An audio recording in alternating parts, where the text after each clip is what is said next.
এটা দরকার আছে। আমরা এই পিডিএফ এর যত সংজ্ঞা আছে এটা আমরা একটা কোর্সে দিব, শুধু সকল সংজ্ঞা এখানে থাকবে। প্রায় 200-250 সংজ্ঞা থাকবে এখানে। সবাই সকলে আমরা গ্রুপ স্টাডিতে আসবো, সকলকে ধরবো, আমি কাউকে বাদ দেবো না, সকলকে ধরবো। সবাই মোটামুটি আমি দিয়ে দিব। আজকে যেমন 10টা সংজ্ঞা দিব আপনাদেরকে। কিভাবে পড়বেন জানি না, পরীক্ষার সময় চলে আসছেন, আপনারা পড়বেন, আমি কাল ধরবো। না পারলে তো আপনারা আপনাদের যে পরবর্তী কি প্রেশার দিতে হয় সেটা আমার জানা আছে। আপনারা একটু দেখেন, স্লাইডে দেখতে পাচ্ছেন এখানে গুরুত্বপূর্ণ সংজ্ঞা, সকল সংজ্ঞা। অর্থাৎ এখানে আমি প্রথমে বলেছি যদি এই সংজ্ঞাগুলো আপনারা পড়তে পারেন, এখানে যে সংজ্ঞাগুলো যদি পড়তে পারেন, এখানে কিছু কিছু কিছু কিছু বাদ দিয়ে দিচ্ছি সংজ্ঞা, ভিতরে যা পাবেন না। তবে এখানে থাক এই সূচি আকারে, সমস্যা নেই। যেটা পাবেন না ওটা আমাকে বলবেন, আর ওই যেটা বাদ দিচ্ছে ওটা পরীক্ষা আসবে না। তো এখানে যাদের ক্যাপাসিটি বেশি, মানে যাদের মানে আপনার একটু ধারণ ক্ষমতা বেশি, আপনার একটু করে ফেলবেন। আর যাদের কম একেবারেই, তারা আমার সাথে যোগাযোগ করবেন। ঠিক আছে? তাহলে আমরা দেখেন প্রথমে সাক্ষ্য আইন এখানে আপনাদের দেখতে পাচ্ছেন উপস্থাপন করা হয়েছে। সাক্ষ্য আইনের মোটামুটি এখানে 31টা আছে। এখানে আর দুই চারটা আমরা বইও আমরা কিছু বেশি পড়তে পারি। হ্যাঁ, বইয়ে আমরা কিছু বেশি পড়তে পারি। যখন মেন বইটা পড়বে এখানে আমরা এইগুলা মনে হয়েছে এগুলা দিছি। আর এগুলা আর দরকার নেই। তারপর যদি মনে হয় আপনাদের এখানে আরো কিছু ঢুকবে, যোগ্য সাক্ষী, এই সাক্ষী, আর যদি মনে হয় আপনাদের যে এখানে পড়ার পরে যদি আরো মনে হয়, তাহলে আপনারা এড করবেন। আমার মনে হয় না, এরপর হইতে পারে আপনাদের আপনাদের বাইরে যাব না। তাহলে সাক্ষ্য, মৌখিক সাক্ষ্য, দালিল সাক্ষ্য, বিচার্য বিষয়, প্রাসঙ্গিক বিষয়, এলিবাই, স্বীকৃতি, স্বীকারোক্তি, এগুলো সাক্ষ্য আইনের। এবং মৃতকালীন জবানবন্দি, অভিযোগ সাক্ষ্য, দালিলিক সাক্ষ্য, প্রাথমিক সাক্ষ্য, মাধ্যমিক সাক্ষ্য, সরকারি দলিল, যোগ্য ভুয়া সাক্ষ্য, জেরা পুনর্জন্মদিন কিন্তু এই প্রশ্ন, সূত্র সাক্ষ্য, বৈরী সাক্ষ্য, ফিজিক্যাল সাক্ষ্য, ডিজিটাল রেকর্ড, যেগুলো 3 ধারা। ডিজিটাল সাক্ষ্য, ডিজিটাল সার্টিফিকেট, বিস্ময়কর মতামত, প্রমাণিত, মিথ্যাপূর্ণ, অপ্রমাণিত। মনোযোগ দেন এখানে। 31টা দেওয়া হয়েছে এখানে। এখানে যদি এই সংজ্ঞাগুলো টুকে টুকে পড়ে ফেলেন না, এখান থেকে রিটেনের প্রশ্ন চলে আসবে। তো এগুলো নিয়ে কোনো হতাশা দরকার নেই। ফাইনালি আপনাদের যে পিডিএফ, দুই একটা বানান, দুই একটা ধারা, দুই চারটা রিপিটও হতে পারে, ডাবল হতে পারে। এ নিয়ে কোনো হতাশা, আমাকে জানাবেন, ওখানে বাদ দিয়ে দিব, কারণ একা করছি তো। আর ডাবল নাই স্যার, ঠিক আছে। আচ্ছা, এরপর হচ্ছে প্যানেল কোড। প্যানেল কোডে মোটামুটি চেষ্টা করছি। এখানে প্যানেল কোডের 100 আছে, প্যানেল কোডে 100 সংজ্ঞা আছে এখানে দেখা যাচ্ছে। ভিতরে যে হয়তো কিছু কমও পাইতে পারে। তো এখানে যে দেয়া আছে মোটামুটি শর্ট করে দিছি। মানে মোটামুটি রিটেনের মতোই প্রশ্ন, বা কিছু কিছু প্রশ্ন একই ক্যাটাগরি, উত্তরগুলো সব একই ক্যাটাগরি করছে, যাতে আপনার পড়তে সুবিধা হয়। একবার পড়লে বুঝতে পারবেন।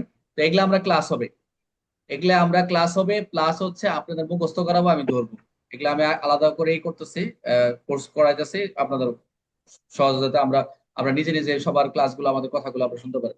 ফৌজদারি কার্যবিধি আইন, এখানে দেখি ফৌজদারি কার্যবিধি থেকে দিচ্ছি প্রায় 144টা, সরি, 100 থেকে 140, মাত্র 44টা। এখানে ওই যে গ্রেপ্তার, অ্যাডভোকেট, অ্যাটর্নি জেনারেল, এগুলো আছে। এখানে ফৌজদারি কার্য আরো দুই চারটা আবার অতিরিক্ত, আমরা যদি গুরুত্বপূর্ণ মনে হয় আমরা অ্যাড করবো। তবে যা দিছি এখানে, আলহামদুলিল্লাহ, করে ফেলেন ইনশাল্লাহ। ভালো লাগবে যে ফৌজদারি কার্যবিধি। আচ্ছা, এরপর পিআরবি। পিআরবি তো আমাদের বেশি করতে হয়। মফস্বল থেকে শুরু হয়েছে 145 থেকে 199 পর্যন্ত, সর্বশেষ ইনস্টেট প্রপার্টি।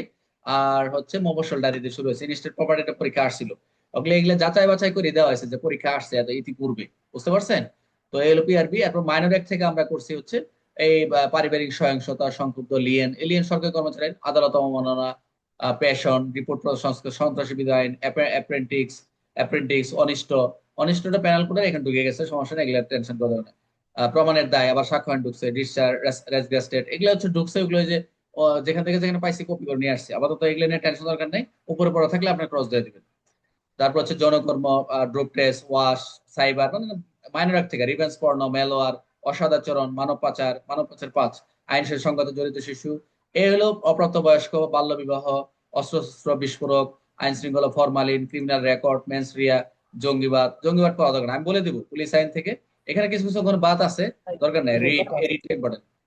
তারপর হচ্ছে এখানে কিছু কিছু আছে, এগুলো বাদ আছে। এগুলো নেই যে এই যে একটা ইডিওসি, তারপরে হচ্ছে ভূমি, এমিকাস কিউরি, এগুলো ইন্সপেক্টরশিপের প্রশ্ন, এগুলো দরকার নেই, আমি বলে দিব। একেবারে যেগুলো না পড়ার মতো নয়, এখন যেহেতু 3 মাস আছে, একবার তো চোখ গোলাবে। ঠিক আছে? মোবাইল কোর্ট, এগুলো ইম্পর্টেন্ট, সমন, সাইবার ক্রাইম, আলামত, এগুলো কিন্তু পরীক্ষা আসে। তারপর হচ্ছে ক্যামেরান ট্রায়াল, মফস্বল সিসি, ওখানে কিন্তু আছে, এখানে বাদ যাবে, ওখানে বাদ দিচ্ছে যে ডাবল আছে। আত্মহত্যা, প্ররোচনা, মানি লন্ডারিং, পারিবারিক সহিংসতা, মানব পাচার, ওখানে দেখলেন কিন্তু নারী, যৌতুক, কর্পোরেট ক্রাইম, এগুলো কিছু কিছু আছে। এগুলো আমরা এখানে সংশয়, আপনাদের সংশোধন দরকার নেই, আপনারা যেগুলো দিব শর্ট করে ওগুলা আপনারা বলে দিব। ওগুলা আমি আলাদা করে আরেকটু শর্ট একদম চেষ্টা করবো এখান থেকে বের করে একটা শর্ট দিয়ে, যেটা এগুলা একটু পরীক্ষার আগে পড়ে ফেলবেন। এখন পড়েন, অসুবিধা নেই।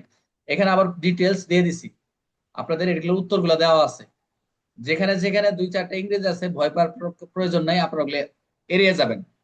একটু এড়িয়ে যায়, যেটা নিচে লেখা আছে সহজটা ওটা পড়বেন, যেহেতু সময় কম এখানে একটু চেষ্টা করবো নেওয়ার জন্য। তো আমরা এই সংজ্ঞাগুলো আমরা আলাদা করে আমরা করে দিচ্ছি, এগুলো আমরা আলাদা করে আপনাদের ক্লাসগুলো নিবো, এখন ওই ভিডিওগুলো ওখানেই থাকবে যাতে আপনাদের খুঁজতে সহজ হয় যে স্যার কিভাবে এক্সপ্লেন করছে। দেখা যাচ্ছে ক্লাসে যে শিট গুলো আছে, যখন আমরা একটু শিট গুলো থেকে আমরা এক্সপ্লেন করে ধরবো, তখন আপনাদের মাথায় সাথে সাথে এই আমার কথাগুলো মাথায় থাকবে। তো যাই হোক, এটা সকলকে দিয়ে দাও নাজমুল, পিডিএফটা সকলকে দিয়ে দাও। আর এটার ক্লাস হবে সমস্যা, পর্যায়ক্রমে আমি ক্লাস হবে, এটা আমার টাইমের ক্লাস, সমস্যা নেই। দিয়ে দাও সকলকে।